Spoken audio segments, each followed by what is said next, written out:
Welcome back mga kabayan. Nagbabalik po muli ang inyong lingkod upang magbigay sa inyo ng mga bago at nagbabagang mga balita. Tila ba naging mainit na usapin ang isyong ito sa mundo ng social media? Ngunit bago tayo magsimula ay siguraduhin ikaw ay kung hindi ka pa nakasubscribe sa ating channel ay mag-subscribe ka na at pindutin ang notification bell, piliin na rin ang all upang laging maging updated sa mga balitang bago at nagbabaga. Heto na nga mga kaibigan, hindi na nga nakapagpigil pa itong si Vice Presidente Inday Sara Duterte at tila ba nilantad na ang katiwalian ni Castro o nitong mga kongresistang si Castro, Manuel at itong si House Speaker Tambaluslos. Dito nga natin makikita mga kapatid na kahit gaano kakabait ay meron pa ring hangganan ito. Katulad na lang ng nangyari dito kay VP Sara dahil sa tatlong ito napatuloy ang pagkukwestiyon kung saan daw napunta ang budget ng Office of the Vice President nung si Vice Presidente pa ang naging sekretarya ng DepEd. Kung ako ang tatanungin mga kabayan, syempre saan ba ito manggagal or saan ba ito mapupunta? Syempre sa ating mga pampublikong paaralan at para sa mga estudyante. Minsan talaga ito mga kongresista na ito nakakapagtaka kung bakit sila nanalo dahil simpleng bagay hindi pa nila masagot sa kani-kanila. Kailangan pa daw nilang tanungin, malinaw naman na may record itong si VP Inday Sara sa kanyang mga ginasto o sa kanyang mga ginasto patungkol sa budget niya dito sa Office of the Vice President nang siya pa ang sekretary ng DepEd. Well, para nga sa buong impormasyon ay panoorin na lamang ang buong video. At kung bago ka pa lamang sa ating channel ay huwag kakalimutang mag-subscribe, pindutin ang notification bell at piliin ang all upang laging maging updated sa mga balitang bago at nagbabaga. At sa mga solid viewers naman natin dyan ay maraming salamat naman po sa patuloy na pagtangkilik sa ating channel. Tuloy-tuloy lang po ang laban para sa katotohanan at para na rin sa kinabukasan ng ating pinakamamahal na bansang Pilipinas. I will forgo the opportunity to defend the budget of the Office of the Vice President through a question and answer. And I will leave it to the House to decide on the budget submitted. So, magsasayang tayo ng oras dito, paulit-ulit yung sagot. That is acceptable to us. Unless I hear any objection, that is acceptable to us. Okay. Because it is, I believe, karapatan din po ng bawat Pilipino na marinig po nila ang katanungan po ng 17 po na nakalista sa ngayon. Palagay ko, kung meron pong dadating dito, baka dumagdag po. Pero marami pong issues na hinaharap po tayo ngayon. Kayo po mismo, nakikinig po kami sa inyong speech po kanina, kahit na hindi po siya related po sa ating budget. Marami pong na-spark na mga tanong, kaya palagay ko, kaya nga sinabi ko kanina, ilimit natin ang mga tanong tungkol sa budget. So, yun po. So, kung kayo po ay binigyan po namin ng pagkakataon na i-share po ang insights, kami po ay magsasabi din po ng aming mga katanungan. So, with that, the Deputy Minority Leader, Madam Chair, Castro, may now proceed. With all due respect, I will not repeat my question my answer every time there is a question. And may I seek permission that every time there is a question, that is my answer. Madam Chair, I will call you and you can do as you please, Madam Chair. But I will recognize you. Okay. And then, Madam Chair, may I be given the opportunity to explain why I will not and I will forgo the opportunity to defend the budget in a question and answer in the committee and leave it to the House of Representatives to decide on the budget submitted. Madam Chair, Madam point of Chair. order. Kasi po tapos na ang presentation time kanina, so that was the opportunity for the resource person para magsalita. So now we have formally entered the interpellation period. So mas mainam po na pakinggan na ng Vice Presidente ang tanong nating mga House members. Tama po. So, the Chair agrees with the Honorable Chair. Manuel. Excuse me, We will proceed with the question and Excuse me, Madam Chair. Wait for order. please wait to be recognized, sir. So, we will proceed That's why at this point point. of order, Madam Chair. And what is your point of order? May we know the rule on which your point of order is based? The Honorable Bautista, may we know the rule on which your point of order is based? Because the Vice President already manifested that Kindly, sir, present the rule so we can rule accordingly. What is the rule on which your point of order? What is the point of order first? And the rule Eh, on which this is what's the based. point of order also of Congressman Raul? If you will question Yes. me, my point of order, you have also to question the point of order of Congressman Raul. So we will make the Honorable Manuel repeat his point of order and the rule, because this is clear based on the rules that we approved during our first hearing relating to the budget. So please repeat that. Madam Chair, ang point of order natin ay bata yun sa paano ang rules of procedure natin sa Committee on Appropriations na after mag-present ng ating mga resource persons, they are given time, kung may slide sila, may video sila, may speech sila, nasa kanila po yun. And after that, ay magpo-proceed sa questions ng ating mga mambabatas. So yun po yung established rules natin sa Committee on Appropriations na supposedly ay alam din ng lahat ng mga members natin. So kung iniiba natin yung format, yan ay pagbabali dun sa established rules ng committee, Madam Chair. Yes, and Madam Chair. so excuse me, Madam Vice Yes, President, there's a point of order that was raised, so we have to first rule on that. So there's a procedure that we have to follow. Yes, Madam, may I just say that this is not part of the presentation? This is an explanation of my answer. no, but there is a point of order which we will have to first decide upon. Pasensya na po. So what? So there's. So are you objecting to the ruling of the chair, the Honorable Bautista? So we. So yeah. So we have taken note of the point of order, which we have accepted, and at this point, the chair rules that we shall proceed. So the Honorable Franz Castro may now proceed with her interpellation. You have the floor, ma'am. So, Madam Chair, siguro first observation, no, yung on the budget for the 2024, yung Vice President na nagsabi, Madam Chair, na slow and low utilization. So nakita naman natin doon sa presentation. So yung utilization ay napakababa. Pero syempre comment ko lang, no, mas mabilis siya sa confidential funds. 100% in 11 days. Madam Chair. So, Madam Chair, so according to the utilization of the confidential and intelligence funds submitted by the COA to us, no, so we have here surveillance and monitoring. Sabihin ko lang, Madam Chair, no, yung purchase of information out of 125 million confidential funds in 2022, purchase of information 14 million, payment of reward 10 million, rental and other incidental expenses relative to the maintenance of safe houses 16 million, purchase of supplies 35 million, provision of medical and food aid 40 million, payment of incentives to confidential operations is 10 million. So a total of 125 million conducted surveillance in 132 areas in 11 days. So 100% utilization. Madam Chair, I have also here a report about the notice of disallowance. According to the notice of disallowance, the COA disallowed 73,287,000 out of 125 million confidential funds used by the OVP in 2022. So this is 58.63% of the 125 million. So can you confirm, the Vice President? Madam Vice President. Madam Chair, since you allowed her a snide comment, you will allow me a snide comment as well. So my question is, Madam, can you yes. confirm? Yes. Yeah, okay. Diba? Okay. Yes, Madam Chair. So Before you proceed, may I remind both our guests and our resource You should have reminded her when she said the line, diba? I called your attention, Madam Chair. You did not recognize me. So, ngayon, sasabihin ko na, if you allowed her that, you allowed me a snide comment as well. I don't recall hearing a snide comment, Madam Vice President. Ang snide comment, that's a matter of judgment. So please proceed with Secretariat, Madam proceed, Chair, I ma'am, would like the with your- Secretariat to repeat the first 3 lines of the Well, a comments. point of order, Madam Chair. Point of order, Madam Chair, kasi parang... So let's please proceed with the Yeah. answer. Point of order, Madam Madam Chair, kasi parang siya yung nagpe-preside eh. Yes, that's right.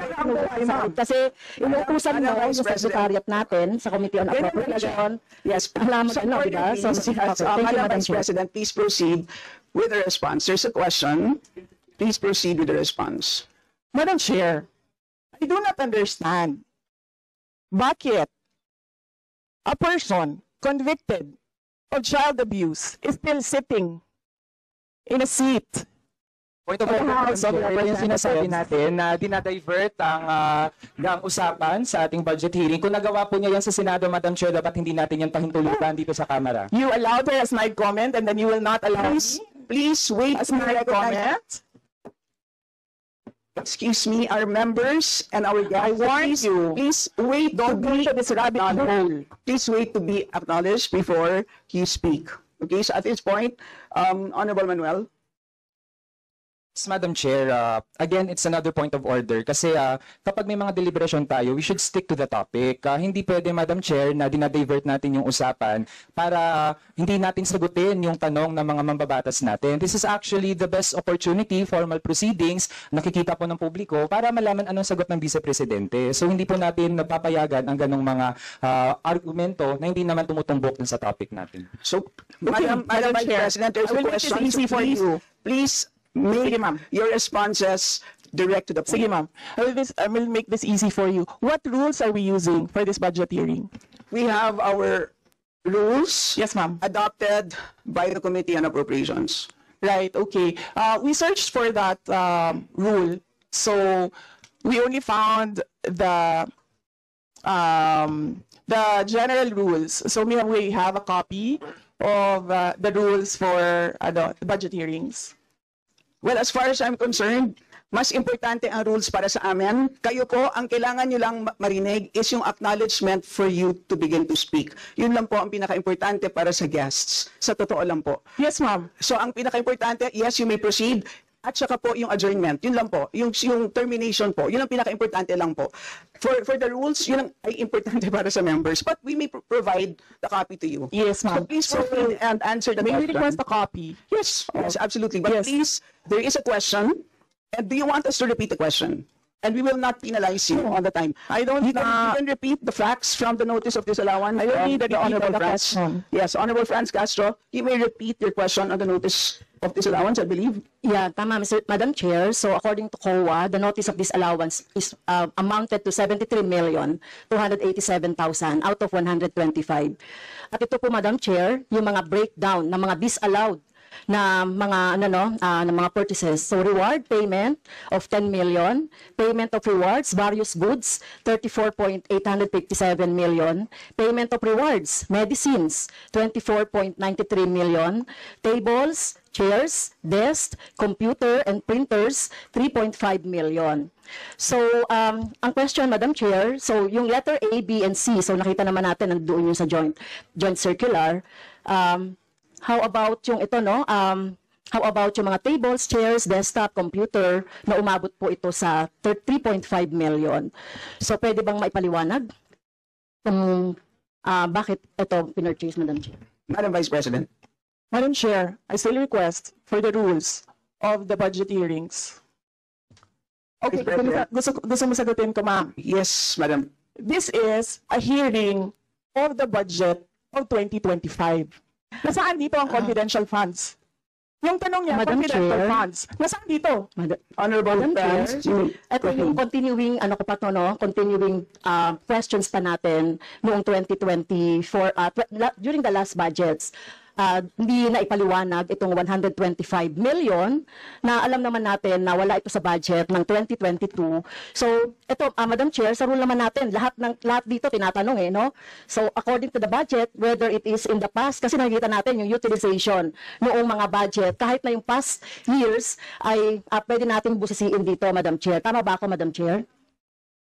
I will agree with you, Honorable Franz Castro. You may proceed, Yes, Madam ma'am. Vice Yun President. yung sagot ko, ma'am. Nasaan ang topic natin dito at ang pinasubmit ninyo sa amin is the budget proposal of 2025. Where in the budget proposal of 2025 is the item confidential funds. Sa in aid of legislation nga ninyo, nakalagay nga doon sa rules ninyo, diba? The discussion should be germane to the topic. The topic is the 2025 budget proposal. Now tell me, Madam Vice Where President, the Honorable Franz confidential Castro has already provided a sufficient explanation for why she asked the question. So please proceed with your answer. Madam Chair, It's a very why are simple we discussing the budget of 2023 and 2024? Honorable friends, Castro. So kung ayaw niya sagutin, Madam Chair, so let me go through na lang with my question kasi related naman ito. Remember, Madam Chair, question natin ito noong last year at yung 125 million na ito ay hindi ito maipaliwanag, no? Dahil nga confidential no? Nagtago sa word na confidential. At ngayon, kailangan nating maipaliwanag at it is in the interest of the people. Yung 125 million na ito, Madam Chair, kaya kailangan ito na mabusisi at kailangan ito maipaliwanag ng OVP. Kaya hindi tayo pwedeng questionin ng mga rules, questionin ng mga topic, etc. Dahil related din naman talaga ito sa budget, Madam Chair. Madam Chair. Yes, you may proceed. I request that the chairperson of the Finance Committee preside over this hearing. Madam Vice President, with due respect, you are not allowed to do that, Madam Vice President. You are not allowed to introduce any motion. You are a research person this Not- hearing, Madam President. I did Vice not move, President. ma'am. I requested, same as vein. your research person, I requested So to the your request is chairperson of the denied, committee. Madam Vice President. Just please answer the question. The issue on confidential funds falls squarely within our discussion of your 2025 budget. Narinig mo yung sinabi niya, ma'am? Narinig mo yung Please proceed. nakikinig ka sa kanya kanina? Absolutely. Walang rules dito. Please proceed and answer the question. It's a very simple question. Di ba? Please explain the specific spending on those items that she enumerated, amounting to a total of, honorable friends, do you want to Amounting repeat to a that? total of 73.287 million. So, dahil may notice of disallowance, so ibig sabihin, Madam Chair, illegal ito at not in accordance with the joint circular by the COA, BBM, and other related agencies. So, kung ito ay dinisallow, so ibig sabihin, illegal yung paggamit nito. Madam Chair, nitong mga items na binanggit ko po, Madam Madam Chair. Chair, Madam Vice President. you cannot allow a member of the House to just claim that it is illegal. That is a notice of disallowance. That is a procedure inside the Commission on Audit. Hindi sa upuan niya. Honorable friends. Okay, thank you, Madam Chair. So, thank you for the explanation, Vice President. Okay, next. According to accomplishment report of OVP, it spent 10 million for payment of reward. So, Madam Chair, in 11 days, ilang tao kaya at magkano kada tao ang reward? In fact, COA disallowed the whole amount spent by OVP for payment of reward. Hindi ba, Madam Chair, questionable ito? Madam Chair, the invitation letter that we received from the House of Representatives. Dear Vice President Duterte, the House Committee on Appropriations will hold briefings, hearings on the budget proposals of various departments, agencies, and corporations relative to the fiscal year 2025 National Expenditure Program as the basis of the fiscal year 2025 General Appropriations Bill. Nasaan?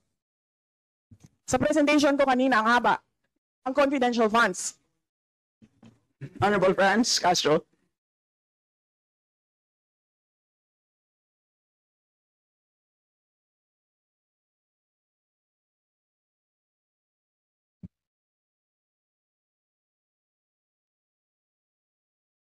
Can we request our technical people to fix the mic?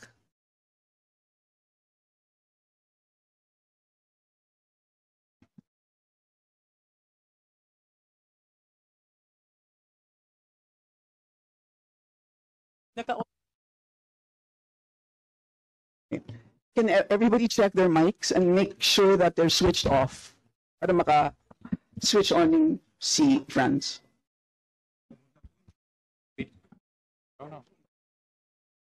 Meron na ako. Meron na. Add even yata to.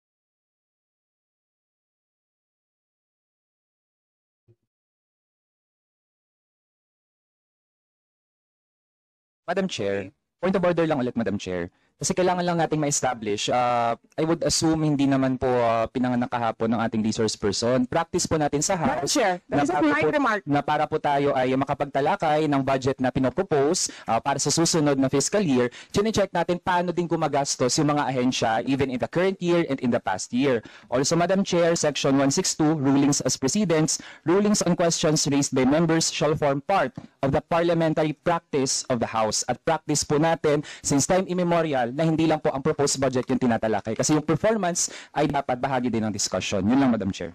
Noted. Honorable friends, could you kindly check if your mic works? Okay, thank you, Madam Chair. So yun po, no, yung sinasabi natin kanina, yung payment ng reward, the resource person can answer this. Questionable, tingin ko ay questionable ito. Okay? So, next, according to the accomplishment report, isa sa pinagdamitan ng OBP ng confidential funds ay yung provision of medical and food aid.